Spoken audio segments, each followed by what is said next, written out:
लाहौर की इंसदाद दहशतगर्दी अदालत ATC ने 3 मुकदमात में इमरान खान की 13 अप्रैल तक पूरी जमानत मंजूर कर ली। लाहौर की इंसदाद दहशतगर्दी अदालत ने 3 मुख्तलिफ मुकदमात में इमरान खान की हाजिरी से इस्तिस्ना की दरख्वास्त मुस्तरद करते हुए इन्हें 11 बजे पेश होने का हुक्म दिया था।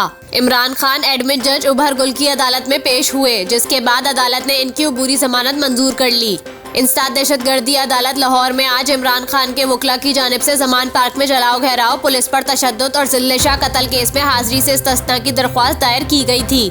दरख्वास्त में मौक़िफ़ इख्तियार किया गया कि इमरान खान लाहौर में हैं, सिक्योरिटी खतरात के बायस पेश नहीं हो सकते। अदालत 1 रोज़ की हाजिरी माफ़ी की दरख्वास्त मंजूर कर ले। अदालत ने इमरान खान की हाजिरी से इस्तिस्ना की दरख्वास्त मुस्तरद करते हुए इन्हें 11 बजे तक पेश होने का हुक्म दिया था। जज का कहना था कि पेश ना होने की सूरत में कानून के मुताबिक फैसला होगा। जो अदालत में आएगा इसे रिलीफ मिलेगा। इमरान खान के जमानती मचलके भी जमा नहीं हुए।